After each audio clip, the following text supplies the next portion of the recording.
warahmatullahi wabarakatuh. Selamat pagi anak-anak, apa kabar kalian semuanya? Semoga kalian dalam keadaan baik-baik saja ya. Dan semoga kalian dalam keadaan sehat walafiat. Anak-anak, pagi ini kita akan melanjutkan pelajaran kita yang kedua, yaitu bab tentang mengenal Allah dan kitabnya. Dan sekarang Ibu lanjutkan tentang kitab-kitab Allah. Apakah kalian pernah mendengar sebelumnya? Ada berapa macamkah kitab-kitab Allah yang kita harus ketahui?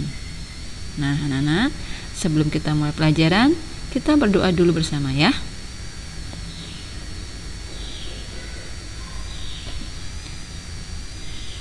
Pertama, perintah beriman kepada kitab-kitab Allah. Coba anak-anak sekarang kita membaca surat An-Nisa ayat 136 berikut.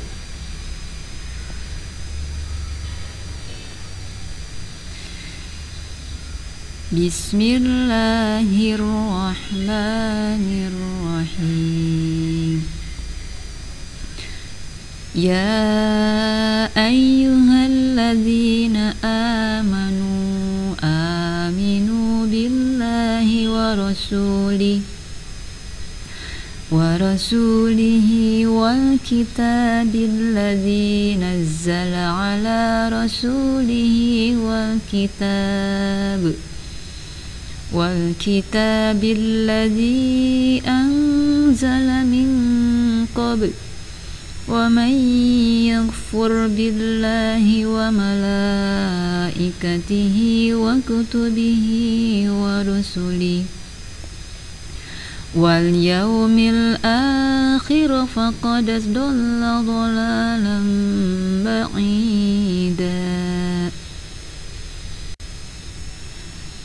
Artinya, wahai orang-orang yang beriman, tetaplah beriman kepada Allah Subhanahu wa ta'ala dan Rasulnya Muhammad, dan kepada kitab Al-Quran yang Allah turunkan kepada Rasulnya serta kitab yang Allah turunkan sebelumnya.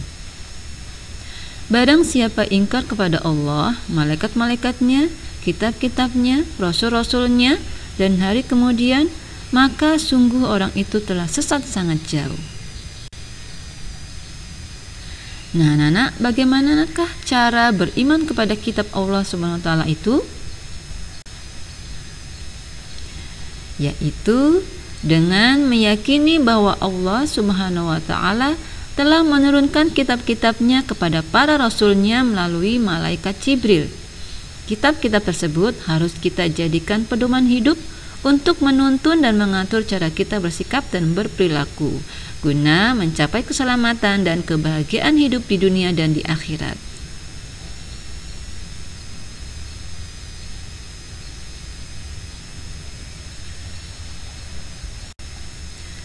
Nah, anak-anak, inilah nama-nama kitab Allah yang kita harus ketahui. Ada 4. Yang pertama adalah kitab Taurat. Kedua, kitab Zabur. Ketiga, kitab Injil. Keempat, Al-Quran. Coba kita ulangi ya. Pertama, kitab Taurat. Kedua, kitab Zabur. Ketiga, kitab Injil. Dan keempat, kitab Al-Quran. Nah, kitab Taurat adalah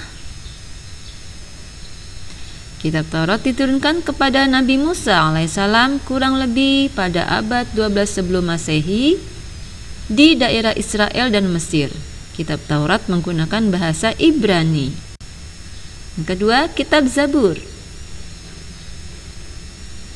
Kitab Zabur diturunkan kepada Nabi Daud alaihissalam ketika beliau menduduki tahta sebagai raja Bani Israel kurang lebih pada abad 10 sebelum Masehi di tanah Kan'an. 3. Kitab Injil. Kitab Injil diturunkan kepada Nabi Isa alaihissalam pada sekitar abad 1 Masehi di daerah Yerusalem. Dalam bahasa Yunani, Injil berarti kabar selamat, pelajaran yang baru atau kabar gembira. Yang terakhir adalah kitab Al-Quran. Kitab Al-Quran mulai diturunkan kepada Nabi Muhammad SAW pada abad ke-6 Masehi di Mekah. Peristiwa turunnya ayat Al-Quran atau dikenal dengan Nuzulul Quran terjadi pertama kali ketika Nabi Muhammad SAW menyendiri di Gua Hiro atau Mekah. Turunnya Al-Quran menandai awal diangkatnya Muhammad SAW sebagai Rasulullah utusan Allah. Usia beliau saat itu 40 tahun. Nah anak-anak, kitab Allah membawa ajaran yang terpuji. Di antaranya ajaran terpuji kepada Sang Pencipta Allah Subhanahu wa Ta'ala. Coba kalian perhatikan gambar berikut. Gambar anak sedang melaksanakan ibadah sholat. Ini merupakan perilaku terpuji kepada Sang Pencipta. Kemudian anak sedang berdoa kepada Allah dengan mengangkat tangan, merupakan sikap terpuji kepada Sang Pencipta. Kedua, ajaran terpuji kepada sang manusia. Coba kalian perhatikan gambar berikut. Anak sedang bersalaman kepada teman, merupakan ajaran terpuji kepada sesama manusia. Anak sedang menolong teman yang terjatuh dari sepeda, juga merupakan contoh ajaran terpuji kepada sesama manusia. 3. Ajaran terpuji kepada hewan dan tumbuhan. Coba kalian perhatikan. Nah, anak sedang memberi makan kepada ayam di halaman rumah. Merupakan ajaran terpuji kepada hewan dan alam sekitar. Coba kalian bisa mencontoh ajaran-ajaran terpuji yang telah diajarkan oleh Allah Subhanahu wa Ta'ala lewat kitabnya. Merawat tanaman juga merupakan ajaran terpuji kepada tumbuhan atau alam.